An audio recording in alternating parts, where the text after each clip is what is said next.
everyone, and welcome to the Body and Soul Expo podcast, your go-to source for holistic health and wellness. I'm your host, Bruce Starr. Mark your calendars and join us on Sunday, October 26th at the beautiful Palm Beach Gardens Marriott, because it's going to be an absolutely incredible day, a truly transformational event you won't want to miss. It's been amazing to see the response. We sold out over 70 vendor spaces in less than 2 months. Many of these vendors are also incredible speakers, ready to share their insights on both innovative and classic healing practices. You've just got to be there to discover it all. This expo is a culmination of our combined experience, Lauren's 3 decades in health and wellness and owning spas, and my tagging along with her, plus my 4 decades in the entertainment world, from being a talent agent in Hollywood to my work on TV, podcasts, and now back to the radio on Legends 100.3 FM, Saturday mornings from 7 to 8 a.m. on healthy Palm Beach.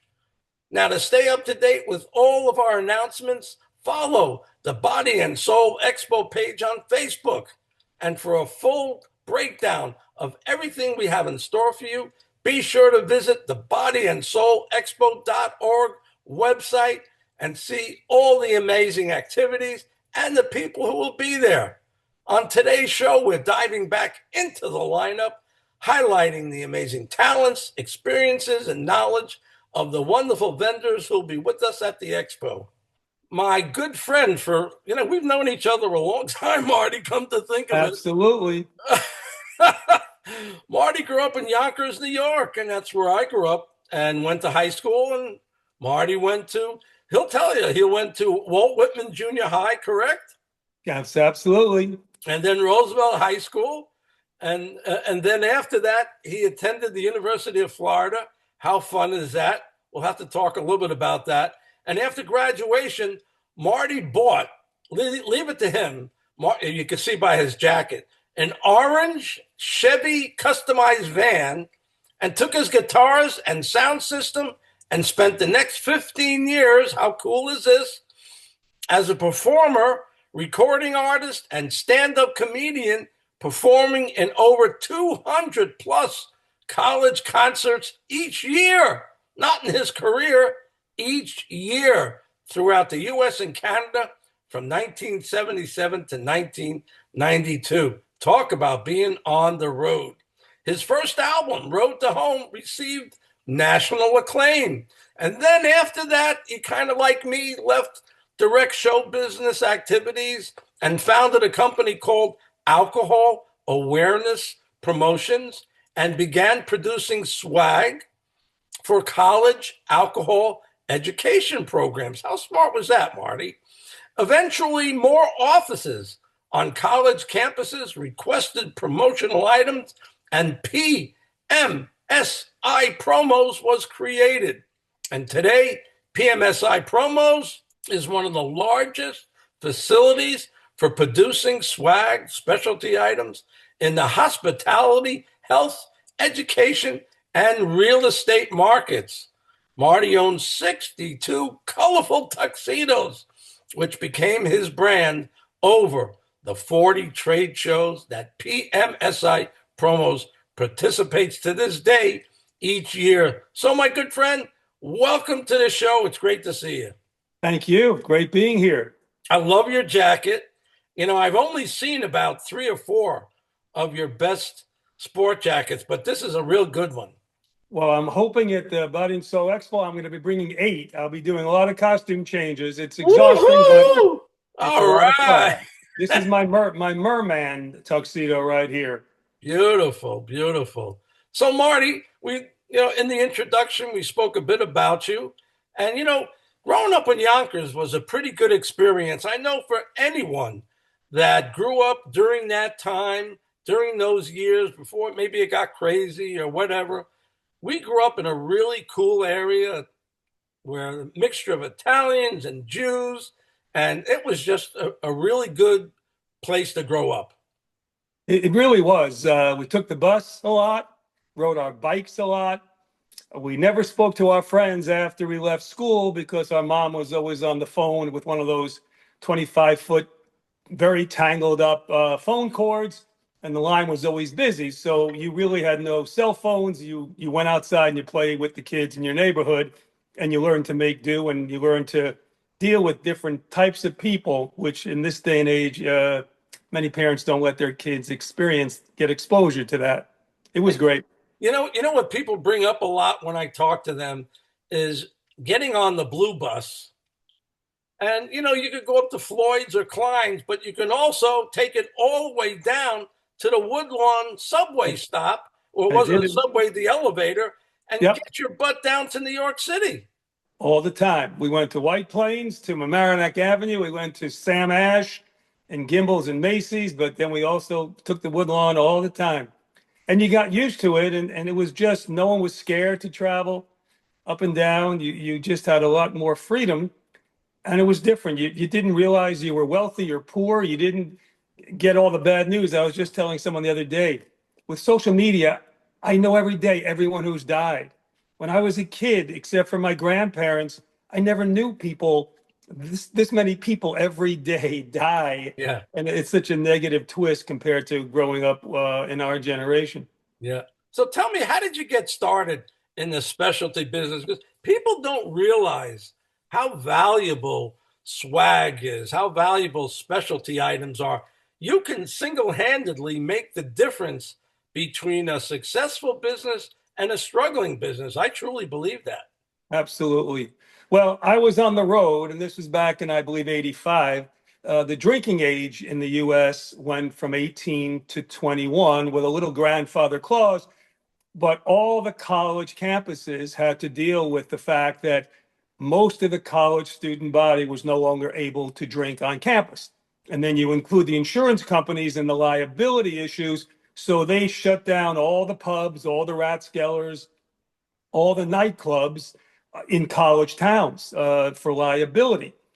And so they refurbished a lot of these pubs at the major universities into dinner theaters and with hanging plants and cherry wood tables. But a true college student, the stickier their feet go to the ground in beer stick, the happier they are in that pub and the better that pub is. And that didn't happen. That disappeared. And so there was a void. When you look back, we didn't have cell phones in the mid 80s. You couldn't text. There was no communication socially for guys and girls to talk to each other. And guys had a lot of beer muscles in the fraternities and the Greek system and the jock system, or just in the regular residence. And no one knew how to talk to each other. They really did not have that skill set. And so I started adding some social interaction songs and comedy bits to my act to teach people how to talk to each other with verbal signals and hand gestures. And eventually, the universities began a alcohol awareness week. They had a Black History Week, a Women's Issues Week, and now they decided, because alcohol was going to be legal for these students when they turned 21, to sort of try to educate them on how to drink responsibly. And so, because my act was, I guess, kind of all American and with these extra body language type programs and songs, I was booked on all these alcohol awareness weeks for the universities. And so that's when I started. I felt there was a need for swag. They needed T-shirts, they needed buttons and bumper stickers to help initiate conversation between the boys and the girls on college campuses. So we had big T-shirts, smile if you're sober and horny, drunk drivers do it in the emergency ward. And I taught the students how to talk. There were very successful programs, but I do remember one at Purdue University. It was an outdoor concert for about 3,000 sorority and fraternity guys on this big, beautiful outdoor facility and amphitheater. And I watched them all march out, sat down, and they were serving mocktails. The dean of students had mocktails for everyone, non-alcoholic drinks. And unfortunately, I think I was the only sober person at my concert that night. The fraternity and sorority crew, they binge drunk for quite a while, and no one was sober, and it was kind of humorous, but I talked to the dean of students after, and he goes, "Yeah, this was not what we were planning on here." So it was a tough time for college students as well uh, in the mid '80s, especially if you couldn't drink. And I did concerts where half the audience were able to drink and then half were not. But then if I would go to Canada and do a concert in Calgary or in Montreal at McGill or Saskatoon, where the drinking age was maybe 16, 17, or 18, it was such a drastic difference. The irony that two countries that border each other in similar populations, one could drink at 17 or 18 and one had to wait to 21. It definitely affected the college experience. But I got involved in promotional merchandise then. And then because I was doing a lot of orientation concerts for the freshman experience, I knew all the student activities directors and deans of students. And then I started selling them additional items, their backpacks, their frisbees, their shirts, their hats for all their different event programs and concert programs on campuses. That's how I got started in this business. So it's really amazing how successful you become. Proof of that is that you do trade shows all over the country. I don't even want to put any numbers in because it's just mind boggling. How many trade shows can you do in a year still? Well, before COVID, I think my record was 52. I did 52 trade shows in the US and Canada in one year. That was exhausting. Many are 2 and 3 days. The one on the West Coast or Vegas kill you because you lose an extra day of travel and an extra 2 or 3 days of mind because you're really burnt out taking those red eyes home. Now, after COVID, the market changed, the world changed. People attend conferences and trade shows, but people don't go into their offices as often. So the whole selling mechanism is so different now to be out there and try to sell to your audiences because many times you don't know how to engage them. But I still do about 25, 27, I think, this year. Wow. And it's a lot. Travel is not what it used to be. It's a lot of canceled flights. Yeah, you think you have the perfect flight booked, and then 3 days before they decide to do away with that particular flight, and then there's no other option. It's really brutal.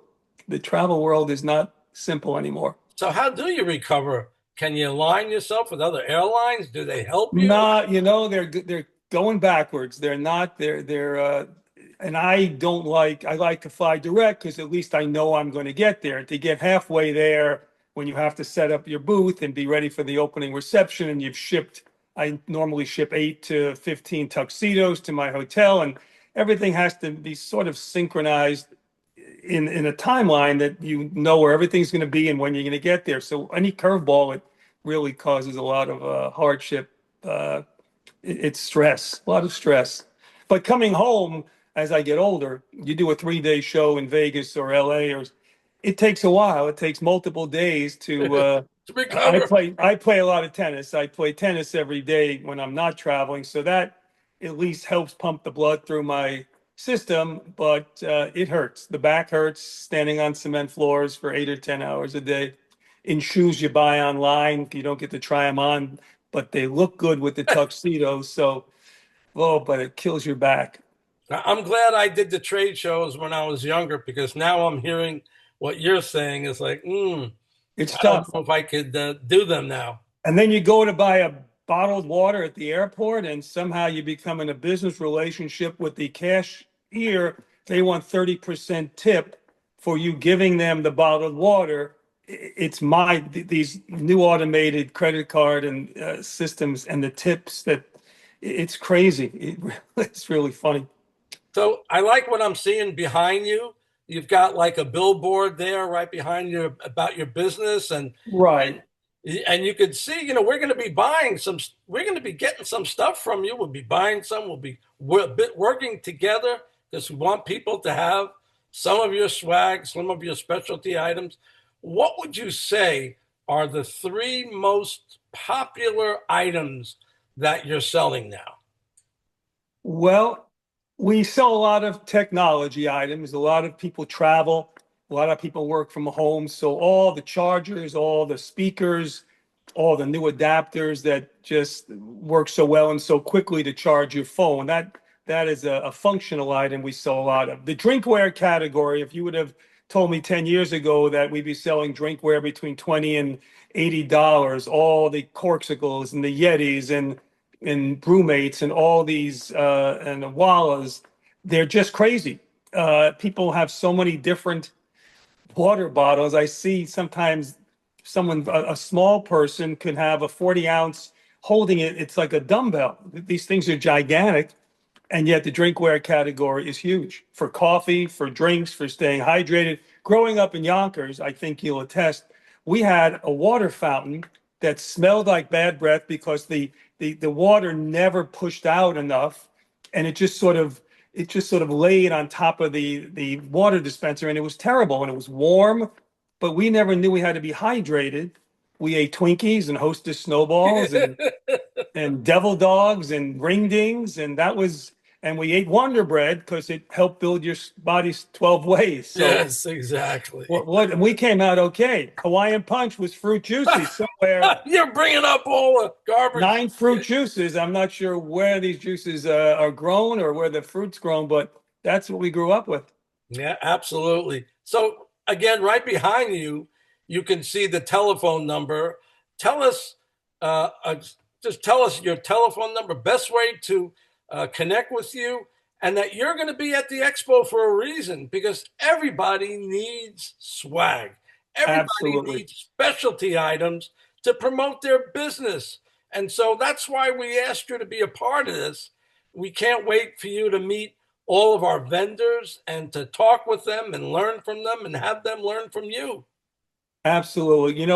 Over the course of 40 years starting this business, we pride ourselves in offering 3 things. We offer the lowest prices in the United States because we don't have outside sales reps. We offer the largest product selection in swag, and we offer the best, the most professional, most dynamic customer service. You call our 800 number, which is 888-999-0484. Always get a human being, no voicemail. They're there all the time. 95% of our products ship out of Clearwater, Florida and Hialeah, Florida. So it's quick turnaround and low freight costs. And we have 1 day, 24-hour service. So anything supporting your business, whether you're doing thank you gifts, referral gifts for people, whether you want to just promote within groups that someone came to your spa or came to your facility or service or product, this is the best way to do it, really is. And we're offering specials at the expo. So please stop by our booth. We have a lot of free giveaways as well. Looking forward to it. Very excited about it. Excellent, Marty. And they can go to your website. Yes. It's a call pms.com. And hey, it's Christmas coming up. People should be ordering their swag and their specialty items from you when they see you for the holidays.